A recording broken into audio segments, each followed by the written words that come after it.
बिस्मिल्लाहिर्रहमानिर्रहीम। DAE के students, आप देख रहे हैं educational channel KMCH। Long questions कर रहे हैं हमने आज लाइट के चैप्टर का लॉन्ग क्वेश्चन नंबर 2 करना है।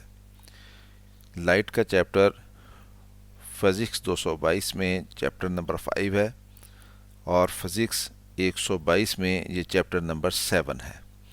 यानी हमने फिज़िक्स 122 के चैप्टर नंबर 7 का लॉन्ग क्वेश्चन नंबर 2 करना है और फिज़िक्स 222 के चैप्टर नंबर 5 का लॉन्ग क्वेश्चन नंबर 2 करना है। और ये क्वेश्चन है चैप्टर लाइट का है और ये क्वेश्चन है derive mirror equation for a convex mirror. हमने एक कन्वेक्स मिरर के लिए मिरर इक्वेशन जो है उसकी डेरिवेशन करनी है। तो बहुत अहम क्वेश्चन है ये एग्ज़ाम के नुक्ता नज़र से। देखते हैं इसको। सबसे पहले मिरर इक्वेशन क्या होती है। When an object is placed in front of a spherical mirror, कि अगर हम किसी ऑब्जेक्ट को एक स्फेरिकल मिरर के आगे रखें और वो स्फेरिकल मिरर कनकेव हो या कन्वेक्स हो, तो ऑब्जेक्ट का डिस्टेंस जो है from the mirror is denoted by P।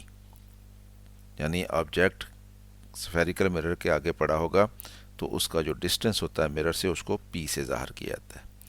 And the distance of its image from the mirror is denoted by Q। और जो उसका इमेज बनता है उसका डिस्टेंस जो है मिरर से उसको Q से डिनोट करते हैं। The focal length of the mirror is denoted by F। जबकि मिरर जो है कनकेव हो या कन्वेक्स हो उसकी फोकल लेंथ जो है उसको F से ज़ाहिर किया जाता है। तो ये तीन डिस्टेंस बनते हैं। एक ऑब्जेक्ट का डिस्टेंस बनता है मिरर से, और एक इमेज का डिस्टेंस बनता है मिरर से, और एक मिरर की focal length. There is a relationship between these three distances. तो इन तीनों का आपस में एक रिलेशनशिप होता है, तीनों डिस्टेंसेस का, और वो रिलेशनशिप होता है 1/f is equal to 1/p plus 1/q। ये वाला relationship 1/f is equal to 1/p plus 1/q। This equation is called mirror equation. हम इसको मिरर इक्वेशन कहते हैं। अब हमने इसको प्रूफ करना है, और इसका प्रूफ जो है वो कनकेव मिरर के लिए अलहदा होता है और कन्वेक्स मिरर के लिए अलहदा होता है। हमें ये कहा गया है कि हम कन्वेक्स मिरर के लिए ये इक्वेशन जो है इसको प्रूव करें। तो हम एक कन्वेक्स मिरर के लिए इस इक्वेशन को प्रूव करते हैं। Derivation of mirror equation for a convex mirror, ये हमारा क्वेश्चन है। Consider an object OB। तो मिरर हम लेंगे एक, और वो मिरर कौन सा होगा, कन्वेक्स मिरर होगा। उसके सामने हम एक ऑब्जेक्ट रख देंगे और उस ऑब्जेक्ट को OB कह देंगे। Let IM is the image of the object. हम इस OB ऑब्जेक्ट का इमेज बनाएंगे जो उस मिरर से बनेगा, कन्वेक्स मिरर से, और उस इमेज को हम IM कह देंगे। The distance of the object from the mirror is P। और ऑब्जेक्ट के मिरर से डिस्टेंस को P रख लेंगे। And the distance of image from the mirror is Q। और जो इमेज का डिस्टेंस होगा उसको Q रख लेंगे, और फोकल लेंथ को हम F से ज़ाहिर कर देंगे। तो ये काम करने के बाद फिर हम जो फिगर बनेगी हमारे पास उसको यूज़ करेंगे और उससे फिर हम डेरिवेशन करेंगे मिरर इक्वेशन की। पहले हम फिगर को समझ लेते हैं कि फिगर कैसे बनेगी। ये आपके सामने एक कन्वेक्स मिरर का सिंबल है। ये कन्वेक्स मिरर एक स्फेरिकल मिरर का हिस्सा होता है जिसको अंदर से कोटिंग की जाती है और उसकी आउटर सरफेस जो है वो रिफ्लेक्टिंग होती है, तो फिर ये कन्वेक्स मिरर कहलाता है। और अगर इसकी इनर सरफेस जो है वो रिफ्लेक्टिंग हो तो फिर हम उसको कनकेव मिरर कहते हैं। हमने क्योंकि कन्वेक्स मिरर के लिए डेरिवेशन करनी है तो इसलिए हम कन्वेक्स मिरर बनाएंगे। ये एक लाइन लगाएंगे ऐसे यूं, और इधर हम स्लंटेड लाइन हल्की हल्की लगा देंगे। ये कोटिंग वाला हिस्सा जो है उसको शो करता है, और ये वाला हिस्सा जो है ये इसका रिफ्लेक्टिंग सरफेस बन जाएगी। इसके सामने हमने ये एक ऑब्जेक्ट रखा और हमने ये कहा था ऑब्जेक्ट को हम OB कहेंगे, हमने इसको OB कह दिया। अब इस ऑब्जेक्ट का इमेज बनाना है कि इसका इमेज कहाँ बनेगा। यहाँ से ऑब्जेक्ट के टॉप से हेड से एक रे लेंगे जो कि यहाँ पे आएगी इसके पूल के ऊपर, स्फेरिकल मिरर के पूल के ऊपर। तो जितना एंगल ये इधर बना रही है उतना ही एंगल बनाती हुई ये इधर रिफ्लेक्ट हो जाएगी यूँ। यानी यहाँ से जो लाइट की रे आएगी यूँ, वो टकरा के यहाँ पे ये इधर यूँ रिफ्लेक्ट हो जाएगी। दूसरी रे जो है उसको हम ये प्रिंसिपल एक्सिस है, इस प्रिंसिपल एक्सिस के पैरेलल लेंगे यूँ, और प्रिंसिपल एक्सिस के पैरेलल आने वाली ये लाइट की रे कन्वेक्स मिरर से रिफ्लेक्ट होने के बाद इस तरह से रिफ्लेक्ट होती है कि हमें लगता है ये इसके एफ में से आ रही है, यूँ यहाँ से यूँ इस तरह से रिफ्लेक्ट होती है, यानी यहाँ से आएगी और ये टकरा के यूँ चली जाएगी और हमें लगेगा कि जैसे इस एफ में से निकल के आ रही है यूँ यूँ। अब इस रे को अगर हम पीछे बढ़ा दें यहाँ पे यूँ, तो हमें लगेगा कि जैसे इस पॉइंट से ये वाली रे भी यूँ जा रही है और इस पॉइंट से ये वाली रे भी यूँ जा रही है। तो यहाँ पे इमेज बनेगा इस पॉइंट पे, और यहाँ पे ये हमने इमेज बना दिया और उसको हमने कहा था कि इसको हम आई एम रखेंगे, तो हमने उसको आई एम रख दिया। इस पॉइंट को हमने ई कह दिया, ये पी पॉइंट है, पोल कहते हैं इसको, और ये सी पॉइंट है, इसको सेंटर ऑफ कर्वेचर कहते हैं, और ये एफ पॉइंट है, ये प्रिंसिपल फोकस है मिरर का। अब हमने डिस्टेंस यहाँ पे लेबल करने हैं, तो ये ऑब्जेक्ट है और ये मिरर का पी है, तो मिरर का और ऑब्जेक्ट का जो डिस्टेंस होता है उसको हम पी से रिप्रेजेंट करते हैं, तो ये हमने इसको पी से रिप्रेजेंट कर दिया, ये ऑब्जेक्ट का मिरर से डिस्टेंस। और जो इमेज का मिरर से डिस्टेंस है, यानी इस पी से यहाँ से लेकर यहाँ तक, इसको हम क्यू से रिप्रेजेंट करते हैं, तो ये हमने इसको क्यू से रिप्रेजेंट कर दिया। और ये फोकल लेंथ जो है इसकी मिरर की, इसको हम एफ से रिप्रेजेंट करते हैं, तो ये हमने इसको एफ से रिप्रेजेंट कर दिया। तो इस तरह से हमारी डायाग्राम कंप्लीट हो गई है। अब इस हम डायाग्राम को यूज़ करेंगे और हम मिरर इक्वेशन जो है उसको साबित करेंगे। तो इस डायाग्राम में से हम देख रहे हैं कि ट्रायंगल्स ओ बी पी, कौन सी ट्रायंगल है, ओ बी पी। यहाँ पे देखें कौन सी बनती है, ये ओ है, ये बी है और ये पी है, ये वाली ट्रायंगल बनती है, ये वाली। इसमें ये एंगल 90 डिग्री का है, तो इसलिए ये राइट एंगल ट्रायंगल है। और ट्रायंगल आई एम पी वो कौन सी है, ये ट्रायंगल आई एम पी, ये वाली ट्रायंगल, ये ट्रायंगल भी राइट एंगल ट्रायंगल है, क्योंकि इसका भी ये एंगल जो है 90 है, ये आई पे जो बन रहा है। और ये दोनों ट्रायंगल्स जो हैं वो सिमिलर हैं। सिमिलर ट्रायंगल क्या होती हैं, दो ऐसी ट्रायंगल्स जिनके तीनों अंदर वाले एंगल्स जो हैं वो आपस में बराबर होते हैं, वो ट्रायंगल्स जो हैं वो सिमिलर होती हैं। और वो ट्रायंगल्स जो हैं उनमें करस्पॉन्डिंग एंगल्स जो हैं वो बराबर होते हैं, और उनकी जो करस्पॉन्डिंग साइड्स होती हैं उनमें एक कांस्टेंट रेशो होती है, यानी इसका परपेंडिकुलर ओवर इसका परपेंडिकुलर जो होगा वही इसका बेस ओवर इसका बेस होगा, वही इसका हाइपोटेन्यूस ओवर इसका हाइपोटेन्यूस होगा, यानी इसकी साइड्स की रेशो जो है वो कांस्टेंट होती है।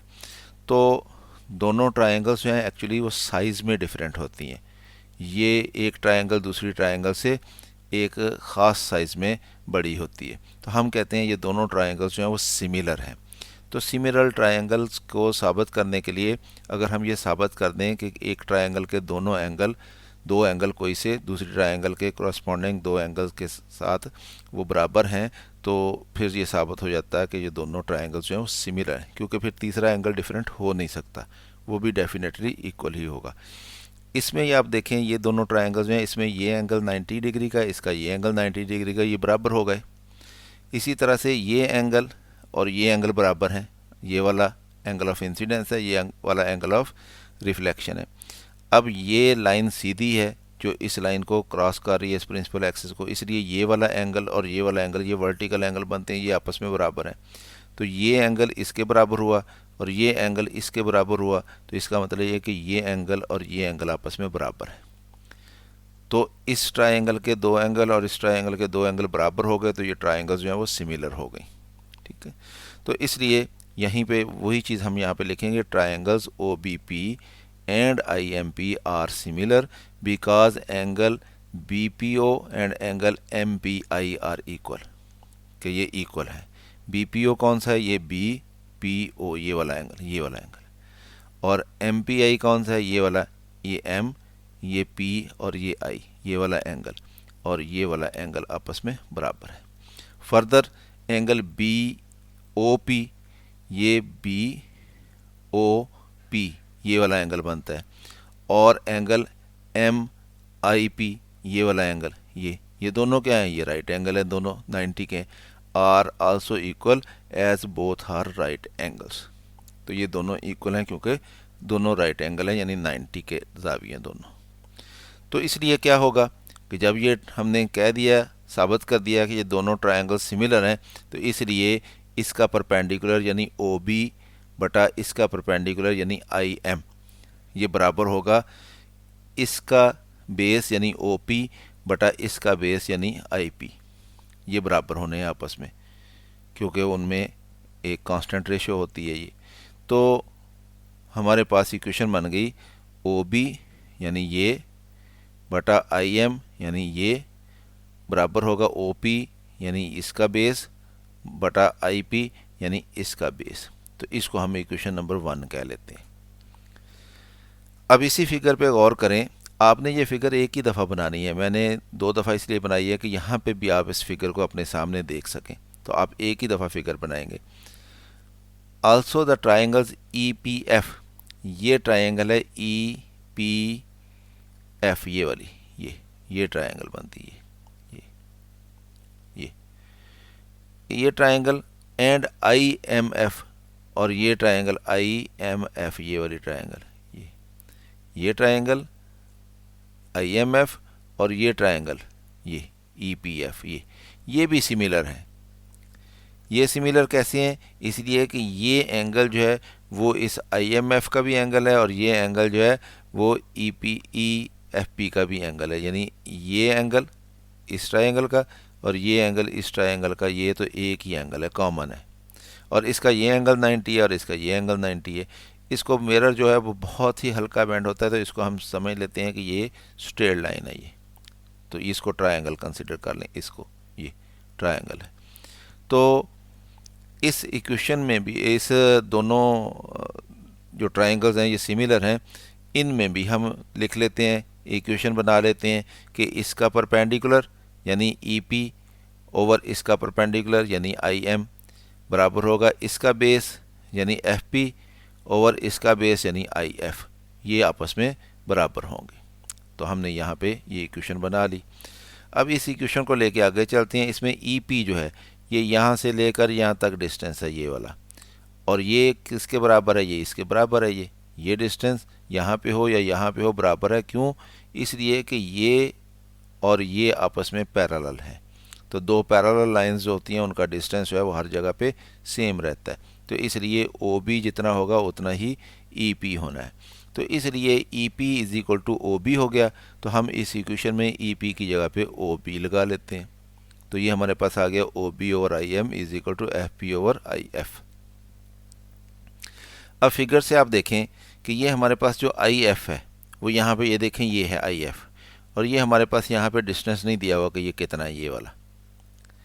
तो ये आई एफ जो है ये एक्चुअली इस पी एफ में से, पी एफ यहाँ से लेकर यहाँ तक है, पी एफ में से अगर हम ये पी आई माइनस कर दें इतना, तो बाकी ये आई एफ बच जाएगा। यानी आई एफ बराबर होगा P F minus P I के। तो ये हमने यहाँ पे लिख लिया, आई एफ बराबर होगा P F minus P I के। तो ये वैल्यू हम आई एफ की जगह पे पुट कर देते हैं ये। तो अब ये हमारे पास इक्वेशन जो बनी है इसको हम इक्वेशन नंबर 2 कह लेते हैं। तो ये इक्वेशन नंबर 2 हुई और ये हमारे पास इक्वेशन नंबर 1 है। अब इस इक्वेशन नंबर 1 में इस साइड पे हमारे पास O B over I M है, और इस इक्वेशन नंबर 2 में भी इस साइड पे हमारे पास O B over I M है। तो जब दो इक्वेशंस हों उनकी एक साइड यानी लेफ्ट हैंड साइड आपस में बराबर है, तो उनकी राइट हैंड साइड भी आपस में बराबर होती है। तो इसका मतलब ये है कि ये साइड और ये साइड बराबर है, तो इस इक्वेशन की ये साइड और इस इक्वेशन की ये साइड भी आपस में बराबर होंगी।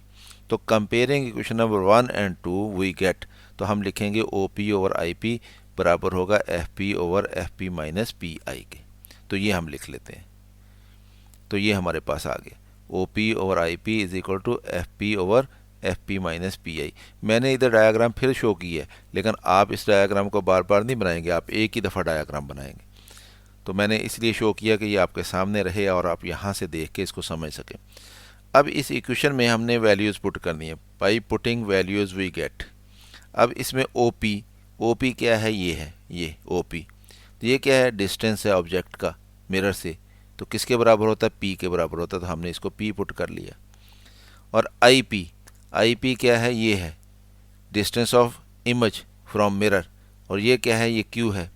तो इसको हमने Q पुट करना है।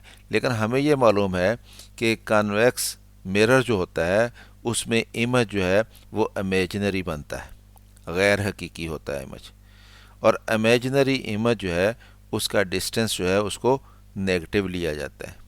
तो इसलिए हम इसको Q पुट करने की बजाय यहाँ पे इसको हम माइनस Q पुट करेंगे। तो इसको हमने माइनस Q पुट कर दिया, ये इक्वल टू एफ पी क्या है, यहाँ से लेकर यहाँ तक ये F है, फोकल लेंथ है, और हमें ये मालूम है कि कन्वेक्स मिरर जो होता है इसका फोकस पॉइंट जो है ये भी इमेजिनरी होता है, और उसका डिस्टेंस भी मिरर से हम नेगेटिव रखते हैं, यानी इसकी फोकल लेंथ नेगेटिव होती है। तो इसलिए इसको भी हम F पुट करने की बजाय इसको माइनस F पुट करेंगे। तो इस FP की जगह पे भी माइनस F आ गया, और इस FP की जगह पे भी माइनस F आ गया, और ये दरमियान वाला माइनस है, और ये PI क्या है, ये Q है, और ये भी नेगेटिव पुट होना है, तो ये माइनस Q पुट कर दिया हमने। अब यहाँ पे हम इसको क्रॉस मल्टीप्लाई कर लेते हैं इस इक्वेशन में।